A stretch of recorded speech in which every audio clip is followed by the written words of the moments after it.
Hey, it's Eldon back here for another episode of Crazy Dad's Garage, and we're going to be on a series called Crazy Dad's Mini Garage today.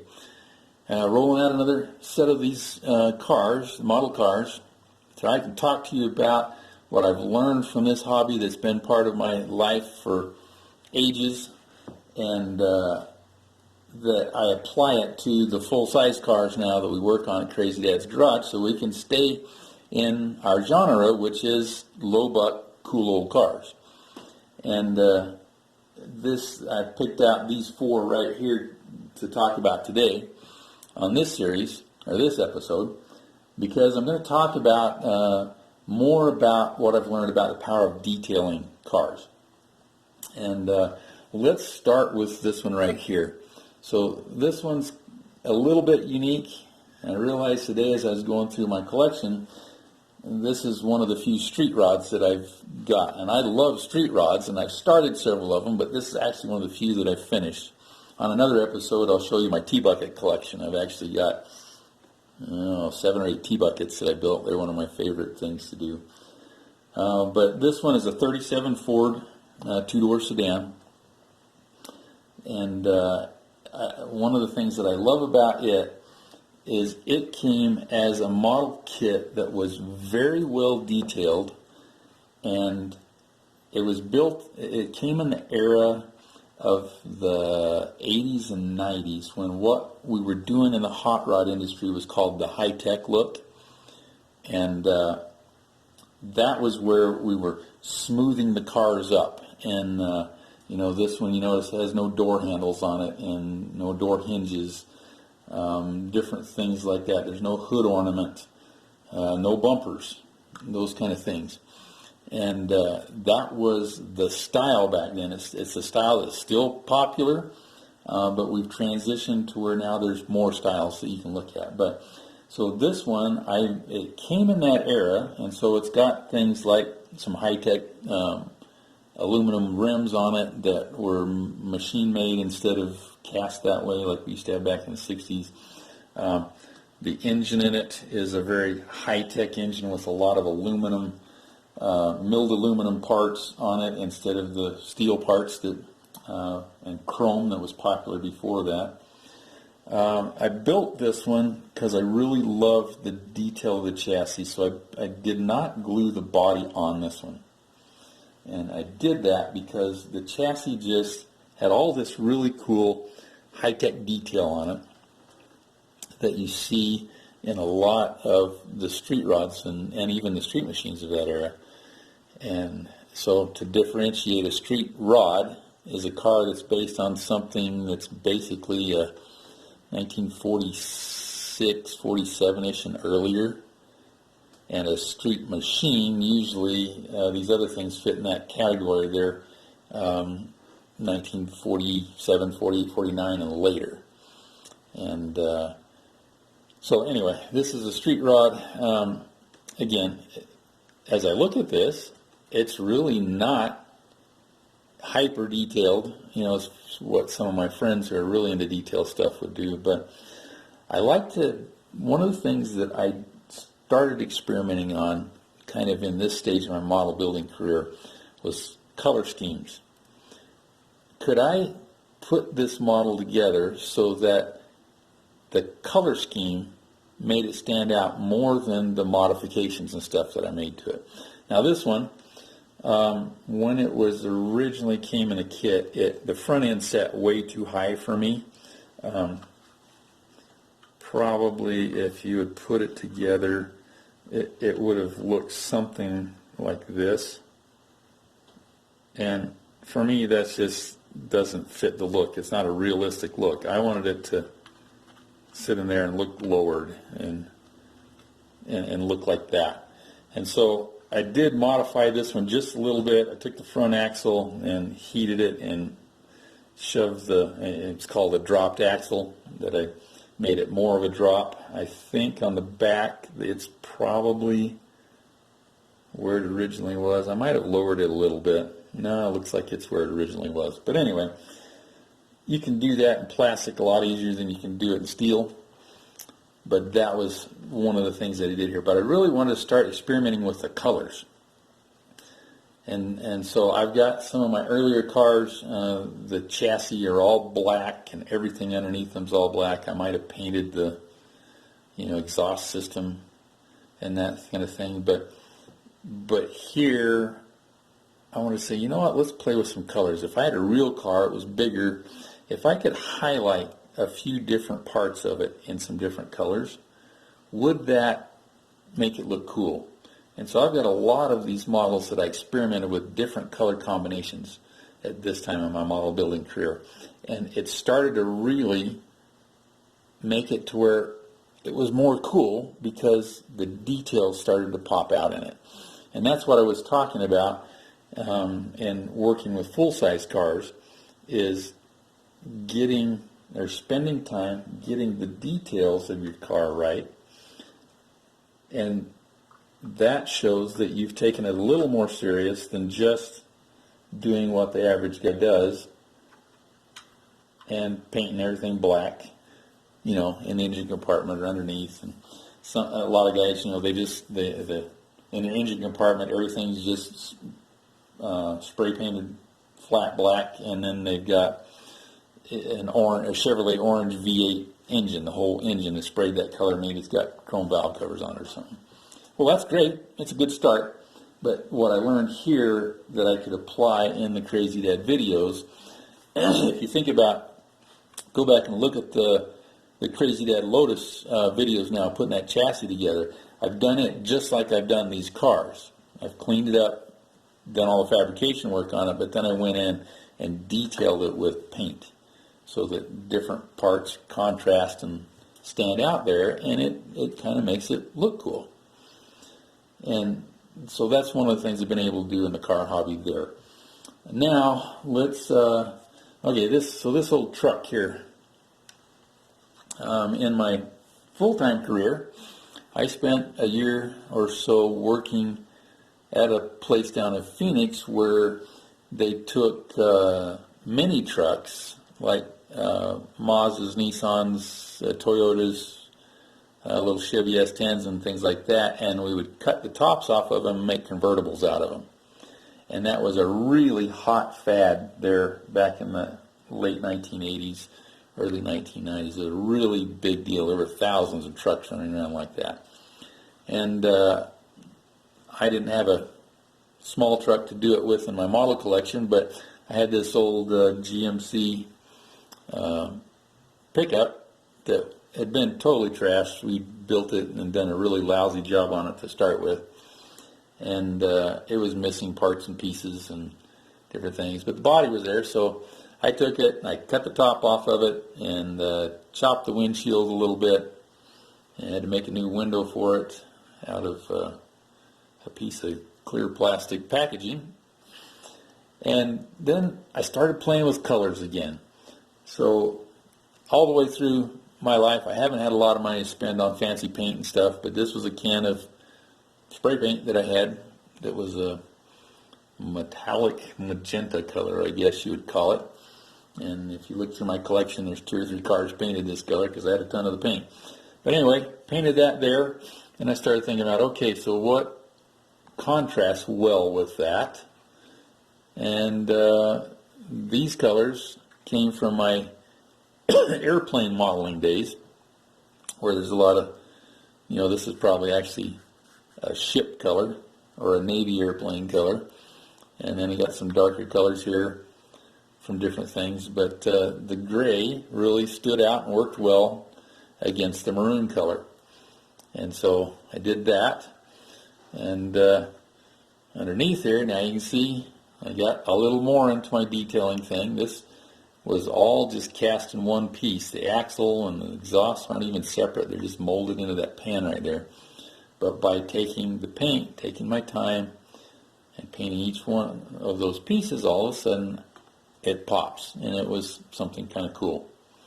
Again, this is one where I did an extreme amount of lowering on it to the point that these wheels and tires are actually glued to the fender right here and glued to the axle, way out of alignment in there. I think you can barely see that maybe. There you go.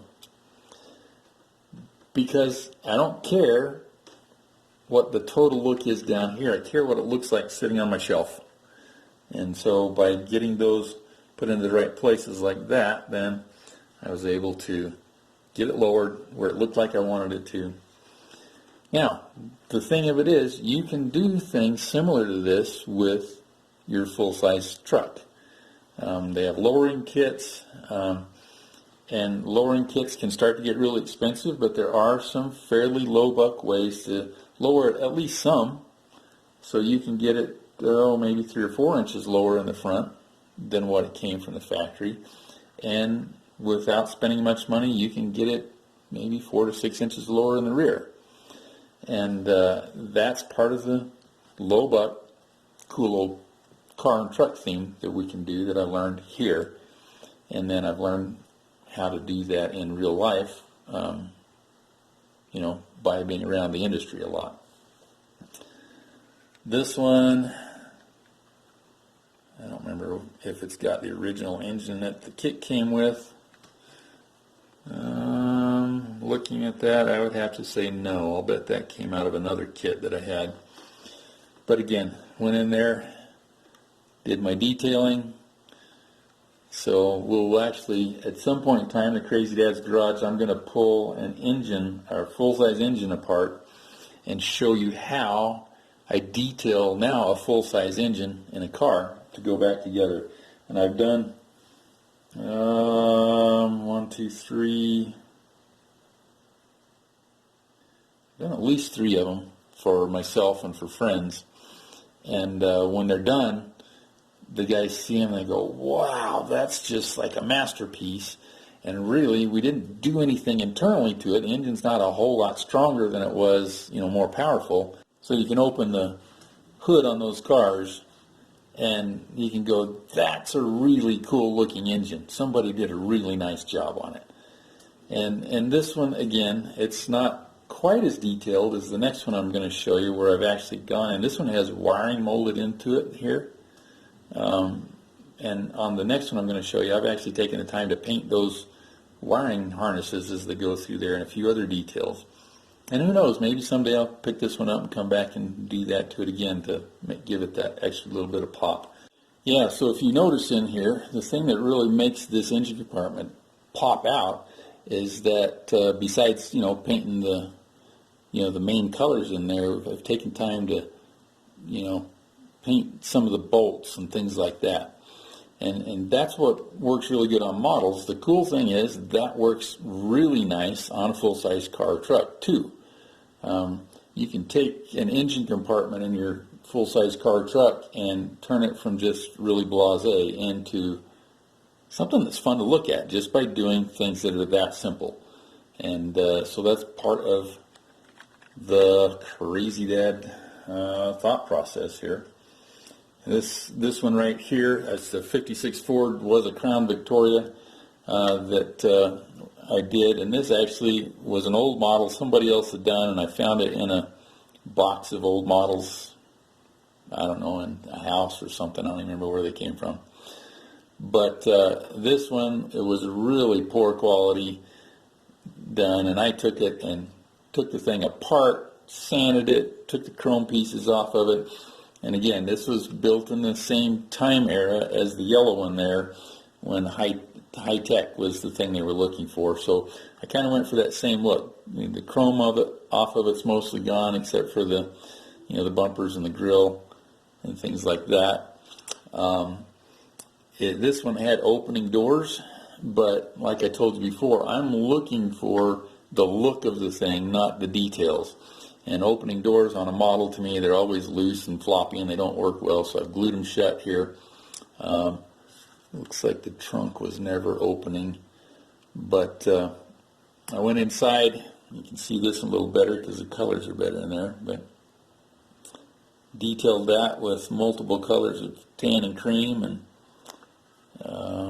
the dashboard, painted it up to match that. Now, this kind of, you can't see this well, I get that, but I'm going to describe it here.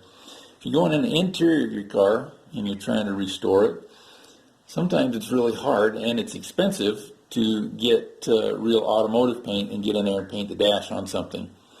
But you can detail the inside of your car with spray cans, like we've done on so many of the things that we're doing so far.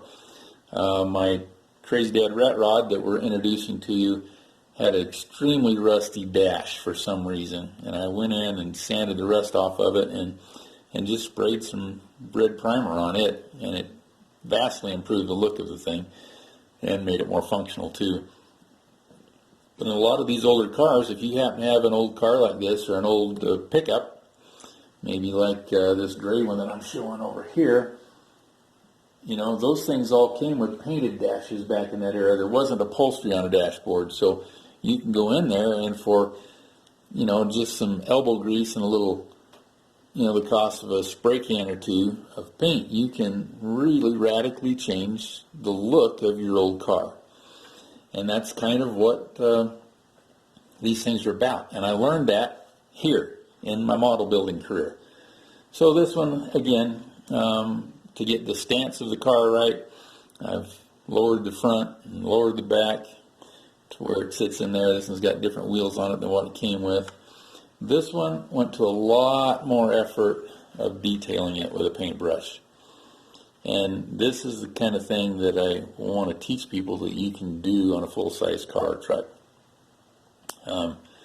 If you think about the Crazy Dad bump side, the truck where we've shortened the bed so far, the next steps, if I was going to be working on that truck long term, was that I would probably get underneath it. I might pull the bed back off of it so that I could clean the frame up, get all the rust and dirt off of it and all that kind of stuff. And then I can go in there and I can spray down a black background like this, or even choose a different color if I want to. I'll show you another one here real quick that we'll talk about later, but this one over here we actually did with a yellow background.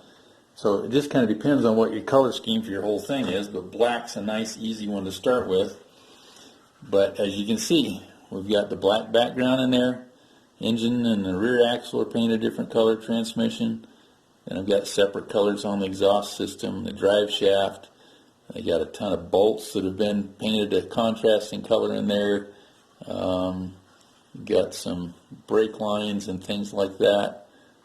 Get up here on the front suspension and you've got bolts and springs and things that can be painted different colors.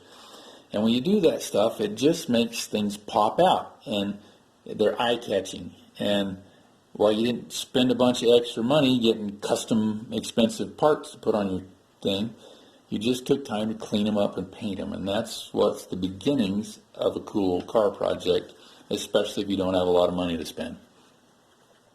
Again, the engine compartment of this one, it's detailed, like I said, even more than any of the others that I've shown you so far. And that, you can do that in your full-size car. It's the one of the things that really makes things pop out, and we'll get into that as we go into some of these other cars, but it's contrasting paint colors. So we're going to roll through here. I'm going to throw this one out. This is actually the most recent car that I've finished.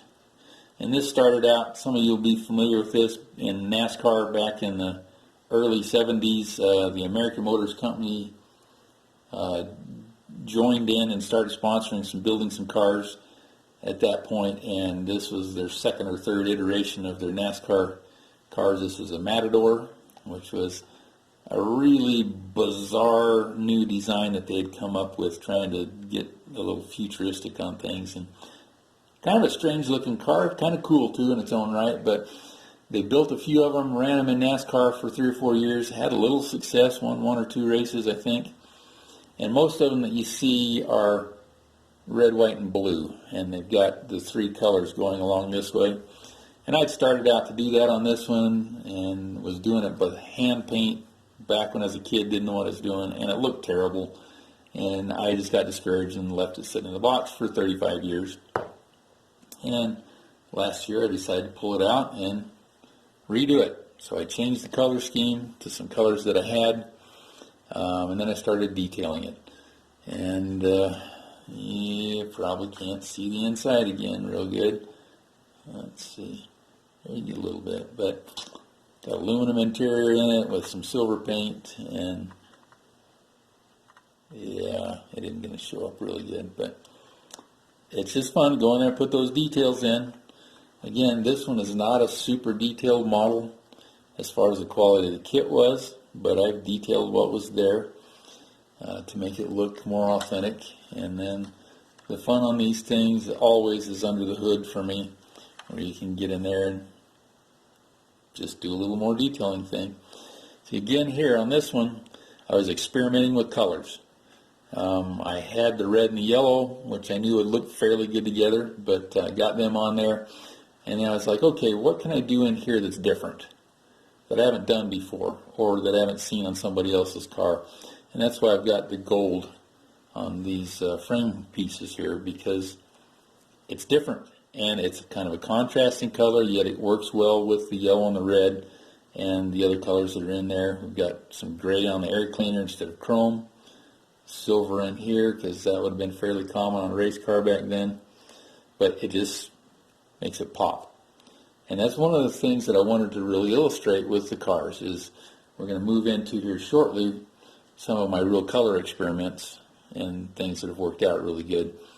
But again, this one's got a fairly detailed firewall. You can't see well in the pictures, but it's got the wiring painted and things like that.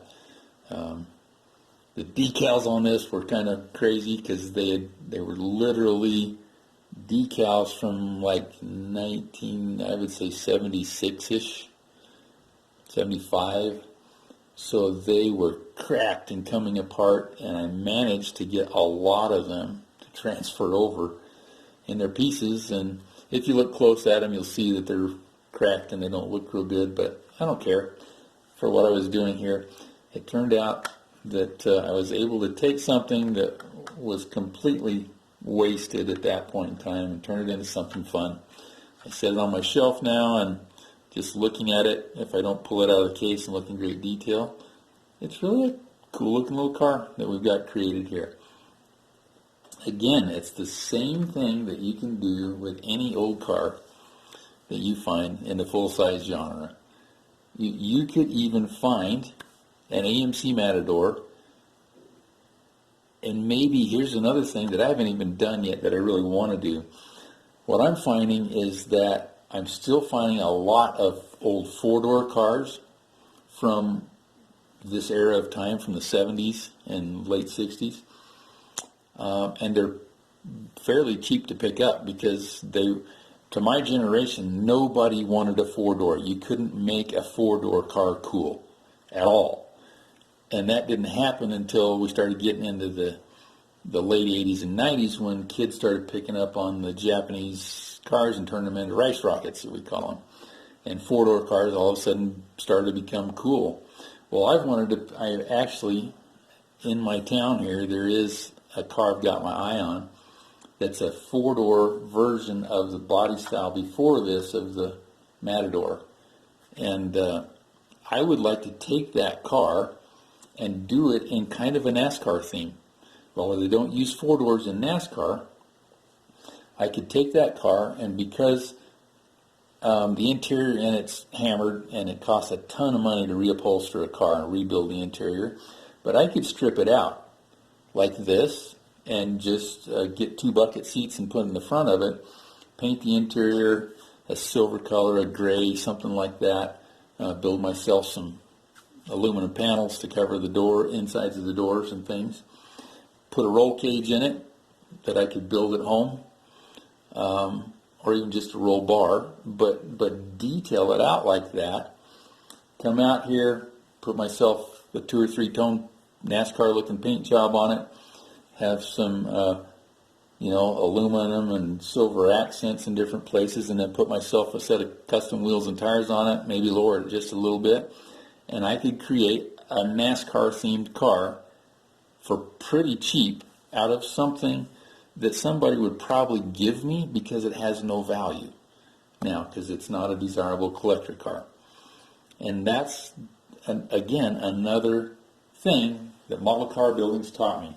And this is one of the reasons I wanted to throw these in here, because I think this is part of one of my hobbies that fits in with the Crazy Dad Garage's low buck cool car genre. So there we go. I'm going to wrap up that video. I will get it posted here, and then I'll run you through a couple of these other cars, teach you another thing that I've learned.